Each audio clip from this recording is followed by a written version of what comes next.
my goodness.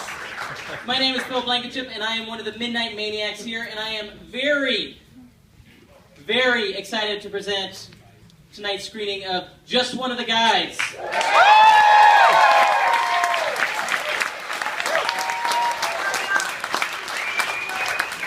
I want to see a quick raise of hands. Who here is watching the movie for the first time tonight?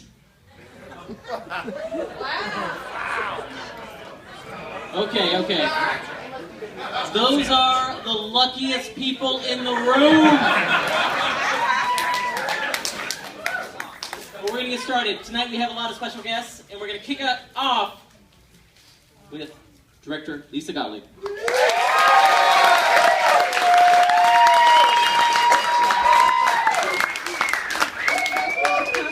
Really exciting that this sold out and that we're all here ready to have a good time, and that some of you actually have never seen the film, so you won't say the jokes while they're been at other screenings, so I know how this works. 1 second. If you have seen the movie before, do not say the jokes. Do not be that person. You can beg, but you may not get your wish. But hey, you can experience the film tonight however you wish to experience it. We know we have a new print of it, a really nice print that Toni sent over. Always a pleasure.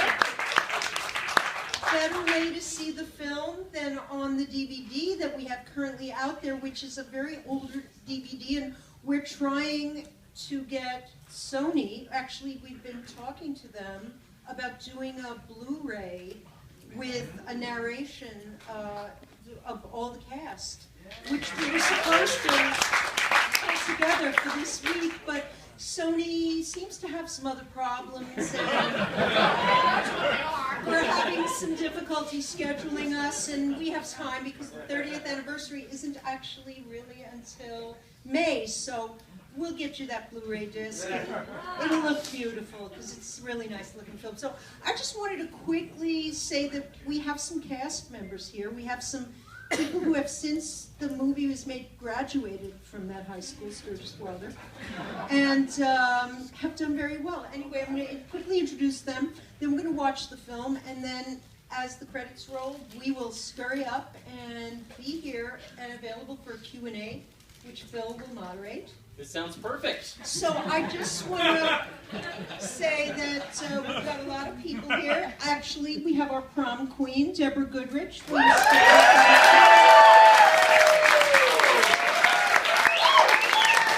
She also starred in April Fool's Day. We have the best high school basketball and bowling coach ever, John Apicella.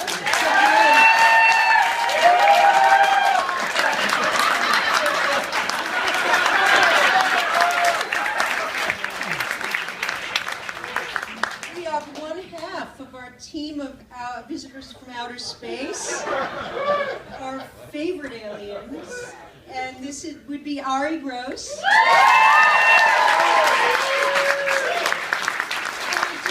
Shout out from Robert Fieldsteel, who played his partner, so he couldn't be here tonight, but I know, but he sends his love. We got the good one though, so it's okay. There you go. And we have our heartthrob, our Sturgis Welder heartthrob, Clayton Rohner. Also from April Fool's Day. Our personal favorite best friend, Toni Hudson.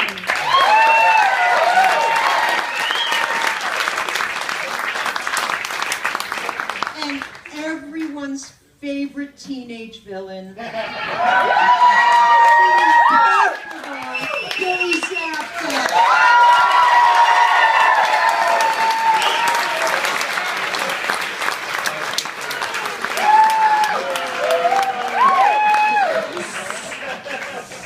And last but not least, our very favorite cross-dressing heroine, Joyce Hyser.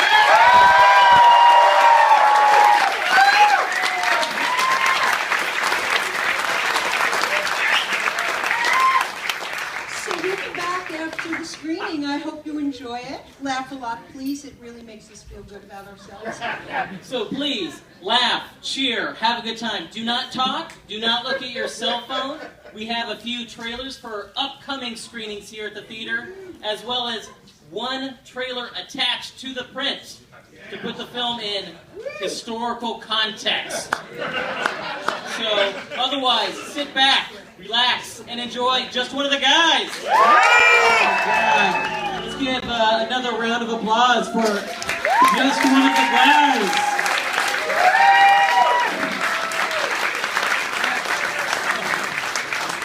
Let's get everyone down up here. Deborah, come on down.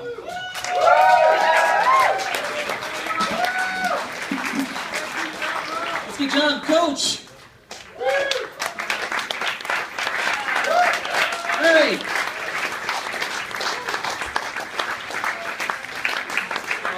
Clayton.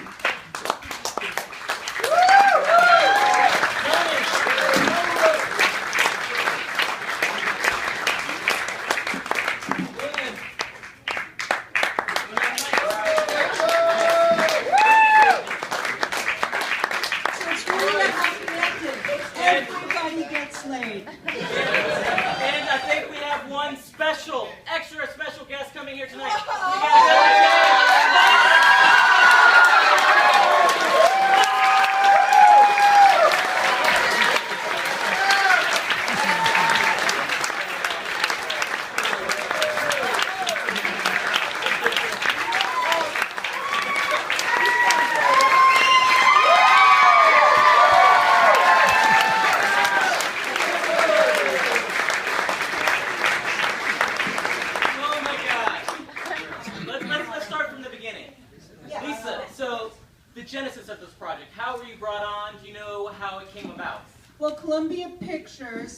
Which has since been bought by Sony, but at that time it was Columbia. They were actually bought by Coca-Cola at this time. You might have noticed whenever there were brewskis drunk, it was generic brewski beer cans. But whenever they were drinking soft drinks, you saw the Coca-Cola logo. I just want to say that exists. So actually what happened was Columbia approached me. I had made a short film, won a lot of awards, and had a little gender bending in it. And had a female detective who was playing like a male detective, but female. Anyway, they somehow thought it was a perfect fit. They said they wanted to do Tootsie in a high school. So they had an original script written by a guy named Dennis Feldman, and it was funny. And I got together with my writing partner, Mitch Giannunzio, who can't be here tonight, but has a shout out and a hello to everybody and to you guys. And we wrote about 6 drafts, got that greenlit, and then they brought in another writer afterwards to polish the jokes, and he actually wrote a lot of great stuff for Billy. As a matter of fact, if you'd like to demonstrate in front of you. No. It's such a great demonstration in the film that I think we all got it and feel like we can all do it ourselves at home. And if we need to, we can rent the movie as a guide. But, the good news is that the studio said you could cast all unknowns. We'd like a fresh, young cast for this.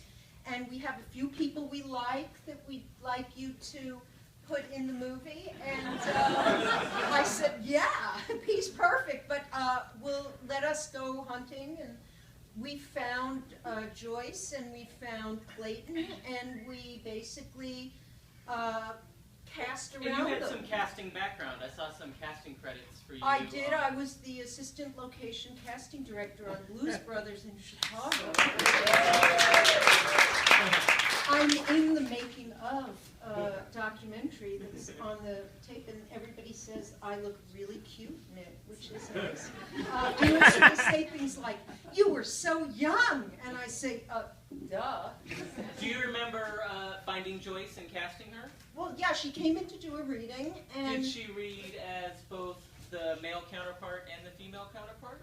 I don't remember. Me either. I did some basic readings, probably of a scene from each, but then we tested, we did 4 couples, basically, that we put together as the main couples, and there was just, the challenge was to find actresses, we had wonderful actresses come in and actors.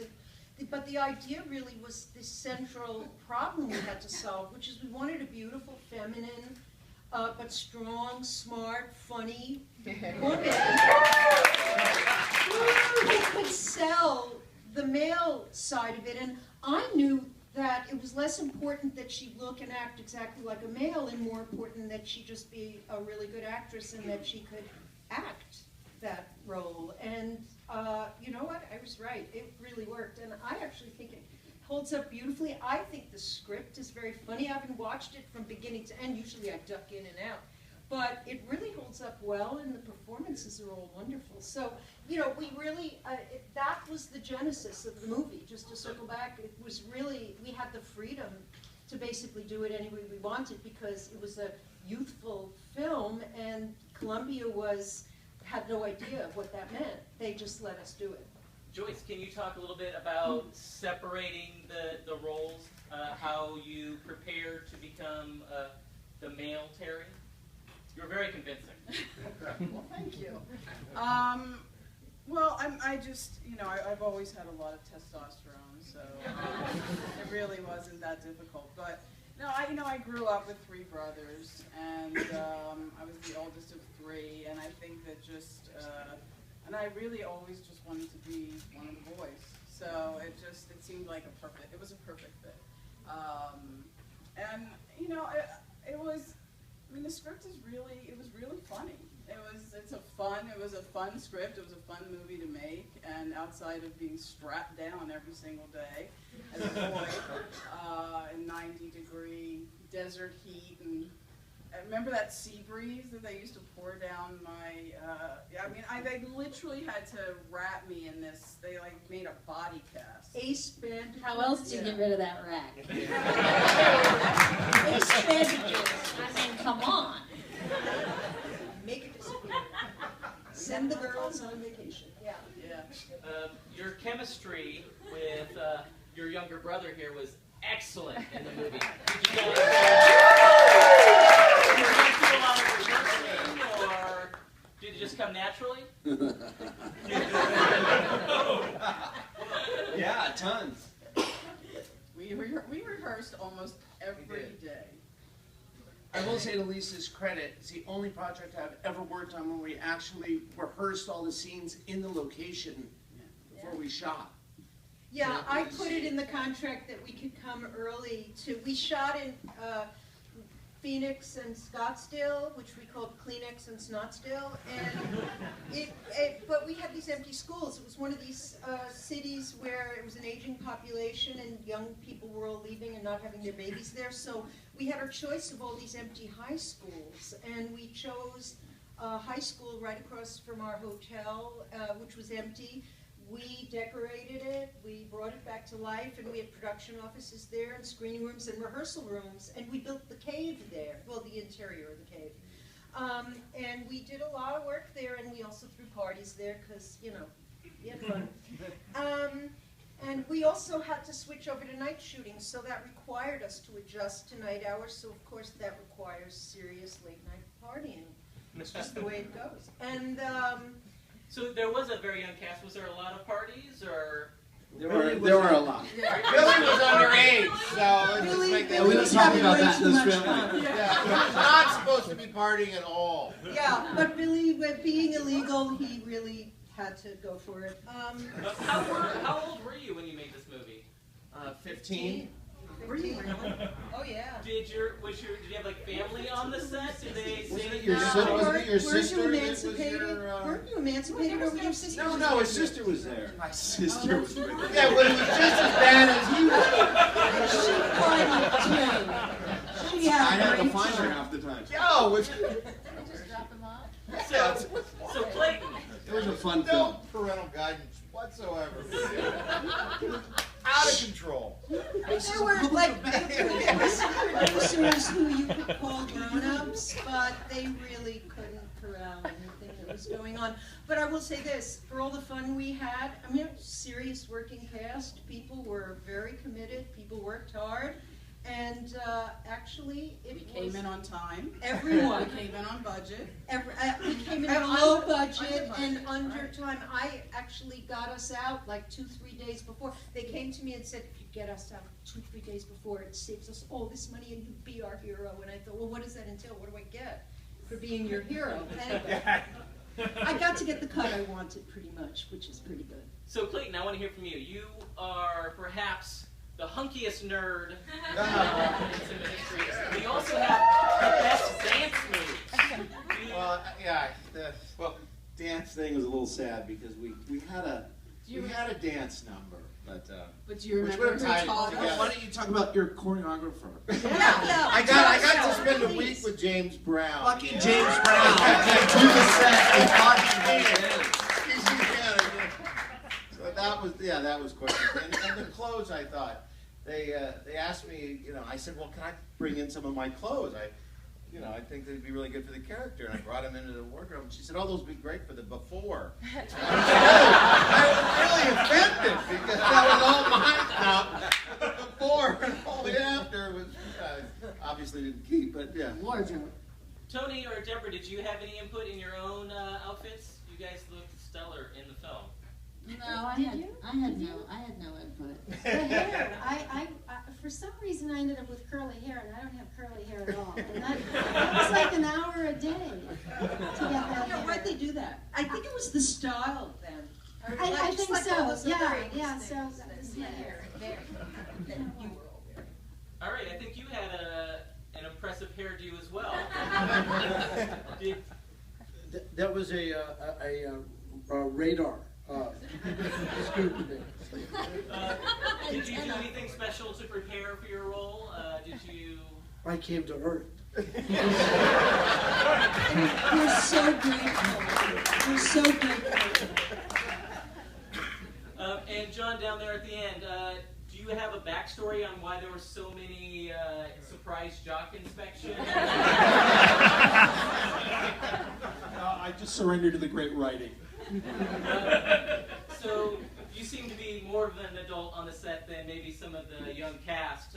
Was there any sort of conflict, or was it all? Well, one day in the van on the way to shoot the prom scene, I inadvertently called Deborah a Yahoo. And it hurt her feelings, so I bought her some flowers and left them in front of at the door in the room, but I didn't tell her who it was. I thought I'd say the next morning I was sorry. And we got in the van and she said, the creepiest thing happened. Somebody left flowers. But it didn't stop there. Well, yeah, It when didn't you're stop on there. location, you have to find something to fill the time. So I started leaving flowers at all the girls' drawers. And then eventually, Arye and Robert Fieldsteel, who played Arye's counterpart, we sort of became these ninja flower destroy. We would sneak out at night with flowers. We eventually, I think, covered everybody in the production sheet. We did. Yeah, Yeah. We all got flowers Yeah. outside of our door. I thoued you guys had a name. The mysterious. It was the flower. We were monster. known as the Bouquet Bunch. I didn't get the flower. I didn't get any flowers. Oh, you got flowers. Maybe somebody stole There's a song in there somewhere. So William, I was too busy. I also didn't party. I was too busy. do you have any tips for playing the perfect 80s jerk? Because you have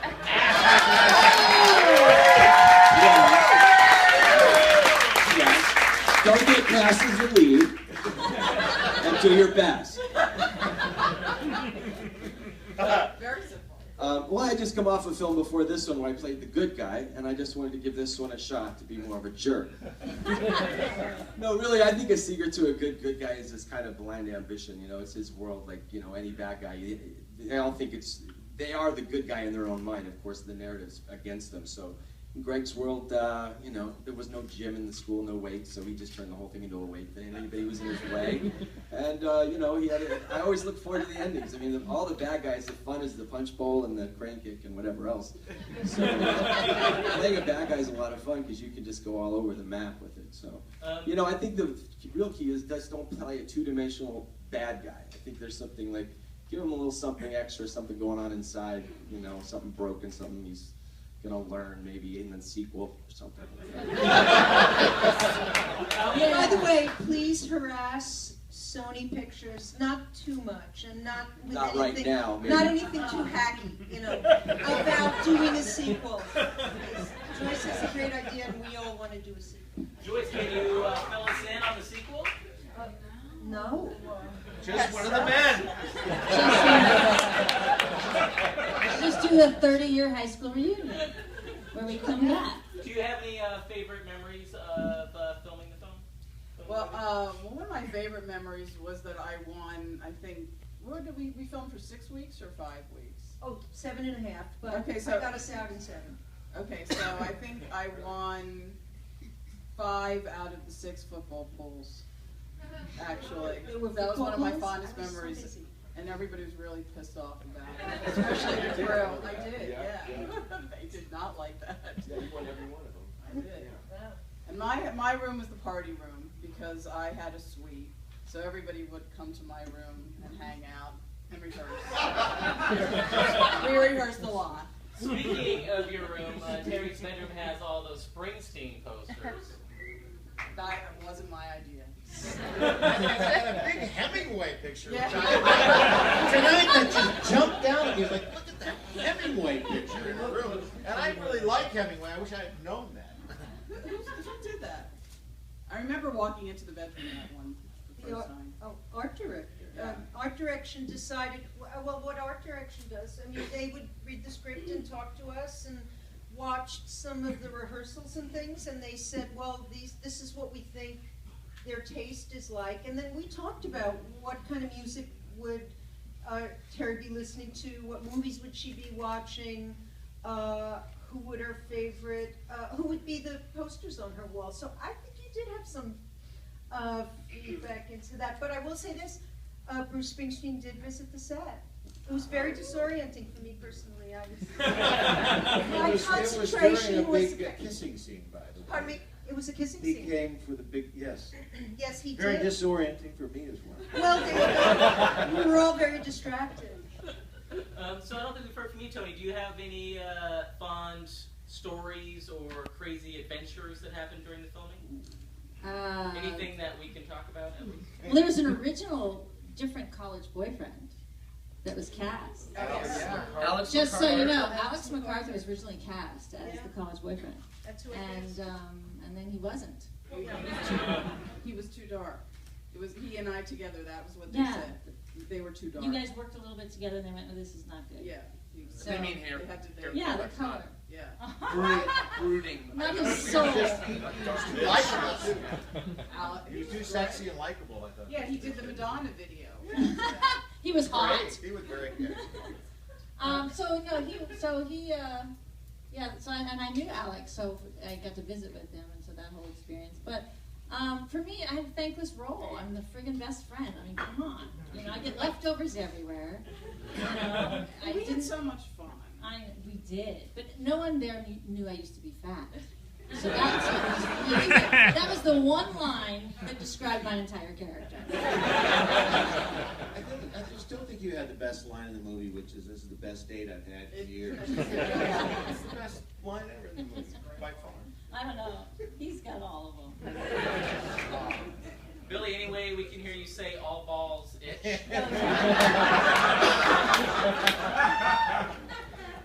What if my balls don't hit? Give me a minute. All balls. I know.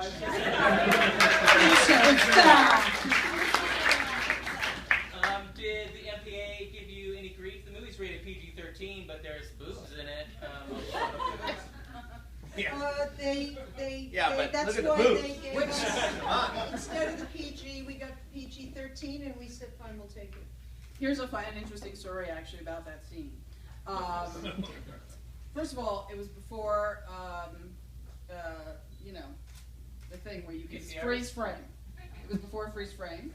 It was before the internet. It was before all of that. Right. And I had a no nudity clause in my contract. And I said from the very beginning, I'm not going to do it. And I think we can tell this story and we can get the point across without doing it. And so Lisa she was okay, all right, fine, but let's just table it for now. We'll talk about it later. I was like, we can talk about it later, but I'm not doing it. So that's all there is to it. Okay, all right, fine. So we get closer to it, and this is now we've been shooting for a long time because we shot it at the end. Yeah. And Lisa and I sat down the night before, and we started talking about it, and she sort of laid out her perspective, and I listened, and I said to her, okay, look, I'll tell you what, we'll shoot it both ways, and if I look at it and I think that it works better that way, then then we'll keep it. If not, you have to promise me. Lisa, you're so smart. Yeah.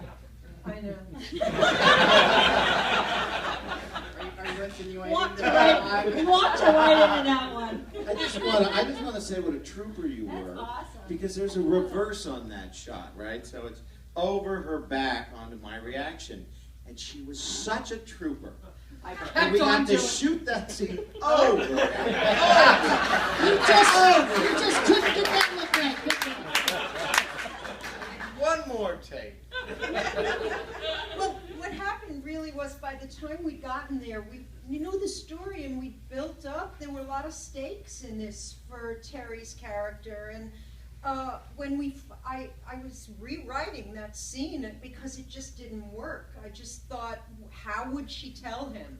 And this idea that he would just say, no, I know you're gay, because he couldn't imagine that this other thing. It just wasn't in the realm, and I thought the only way she's going to convince him is by flashing him. Now, it'd be okay to flash him with the over-the-shoulder shot. It's actually in there. You see his reaction, but I thought even the audience had to see the reveal, not because I think everybody agrees. Not because I wanted to, sell it more in Europe or any of those things that they say they require breasts for that. They will, I've done You never movies. mentioned that, by the way. I've done movies since then where people say, you need more breasts, and I'd say, oh, really? If the story and the characters call for it, it's there. I never objected to the nudity clause because it was in all the actresses' contracts because I said I don't want to make a trashy movie and I don't think that exploitative use of the female body is a good idea. But if it's in keeping with the story, the characters, and the themes, then I'm sorry, you just got to do it. And that's really, I convinced Joy, the minute they shoot it and you say, well, we'll choose either way, and you did look at it and you liked it and you thought this is the right way to tell the story. Come on. Yeah. It's very One day clear. they look like that. But people would, in video stores, if they recognized my name, the guys behind the counter would do this, and I'd say, no, you guys, you really need girlfriends, and you really have to get laid. But they would say, do fish eat pizza? And I'd say, really, you need a social life. But I also appreciated the fact that they were so dedicated to the film, and hey, props for you guys. Nobody shouted out the punchlines, which is great. You're very disciplined and grown up. I'm very impressed. Much more so than we are. Do we have any questions in the audience? Right there in the middle. I don't have a question. Oh, no. Do we have any questions?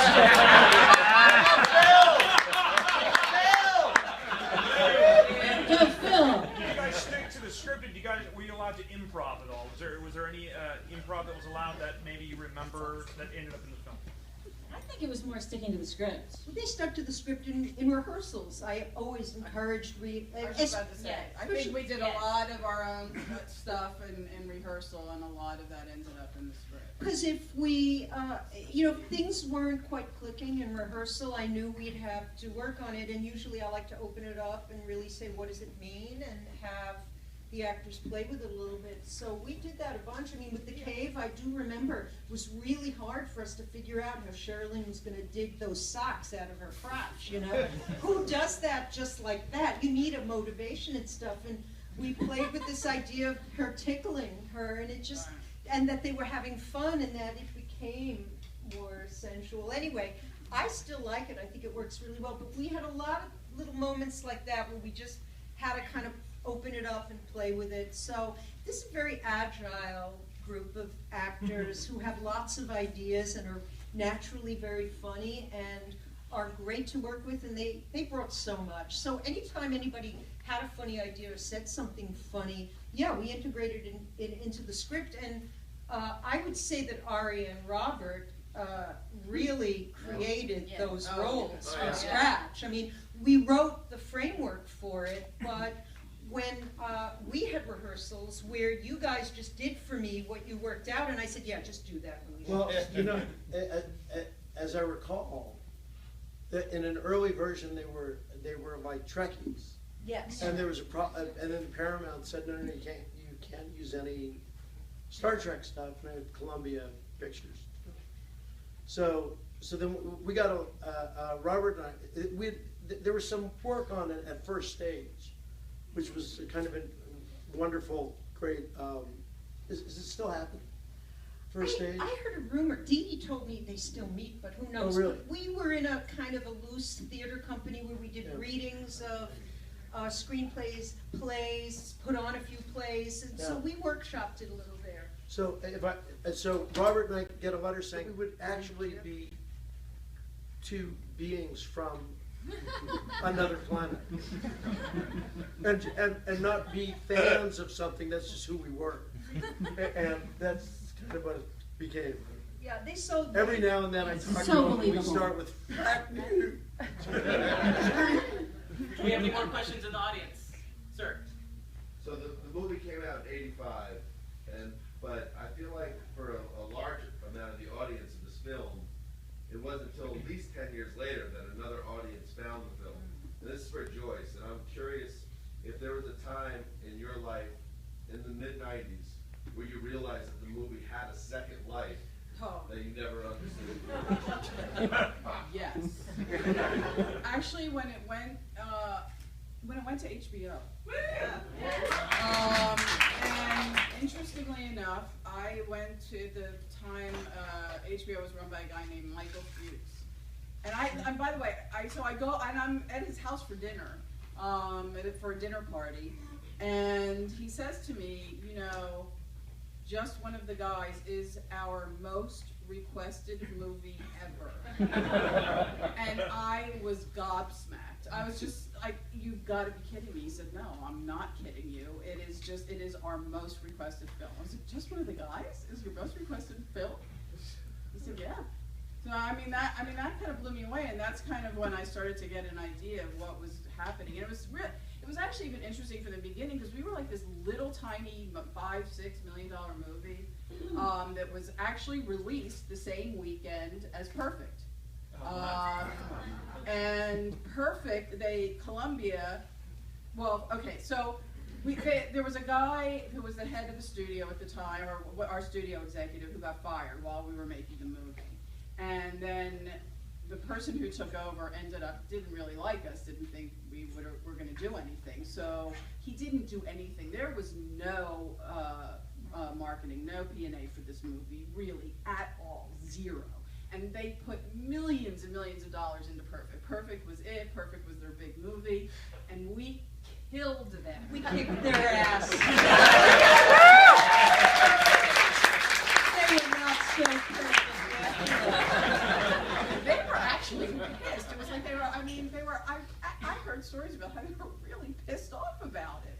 Yeah, but then they gave me a 2-picture deal, so I had to go in there, anything I wrote, anything I was pitching, anything I was up for, I had to run it by them first. And they would sit there rolling their eyes, and then they'd say things like, we can't believe it, you know, it opened in 1,500 theaters in May, it's like October, and they're still in 1,000 theaters. I mean, what's up with that? I said, you know, guys, you're making a lot of money, why don't you just be happy about having a successful film? You know, it'd be nice. Every other film that your particular regime has made has tanked. Sorry to remind you of that.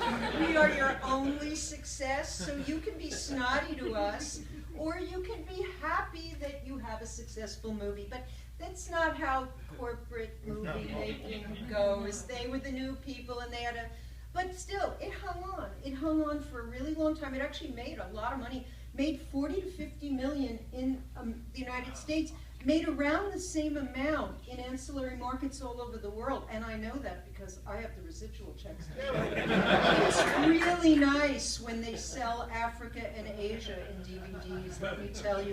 And you're in your pajamas and you go get your mail and you think, oh look, a comma. Zeros. I'm happy.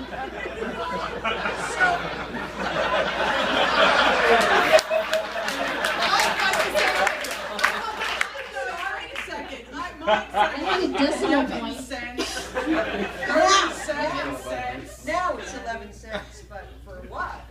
Yeah, I always joke about it. I say it's like a little engine that kills the movie that just won't die.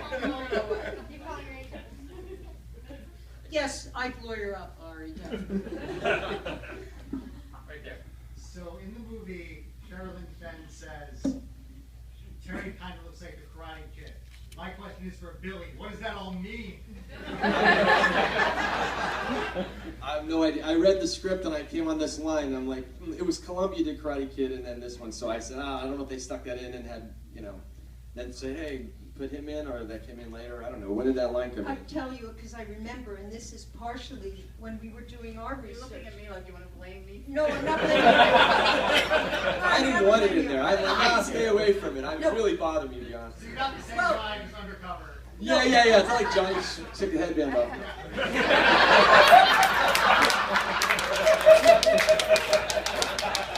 It's good school. When we dressed, when we shot tests and dressed up and got Joyce into this mode and tried to, she got the haircut and we got all the clothes and we did all this stuff, and then the discussion was, so who would you be mimicking? Who would you base the guy that you're being on? What movie star? What rock and roller? It's clearly, she's learning from Billy, but she's not acting the role of Billy. And I don't remember who said it, but that you looked a little like Ralph Macchio and that we might use that. And Columbia went crazy. They said, any references to that we would love. So I think we need to just sort of... satisfy some people. Yeah, and also this idea that we were kind of using him as a model. And we discussed it, and we were using him as a model, so we would, but we dropped in a lot of stuff, which I gotta tell you, really dates the movie. I love it when you say, and I'm Cyndi Lauper, and I think, wow, that's so 84. I like how you say Lauper. I love how you say Lauper. Is that how you say it? Unintentional. Totally unintentional. I thought that's how you I mean, had you heard of that artist prior to No, she was not a contemporary of James Brown.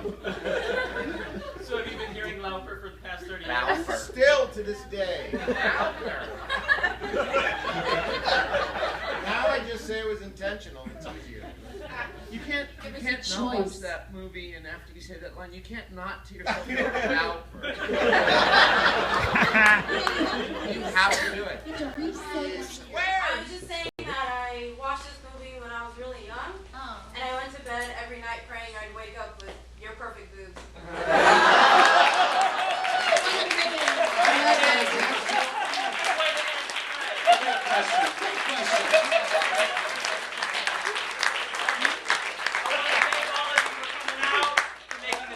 Movie for making tonight the best night ever.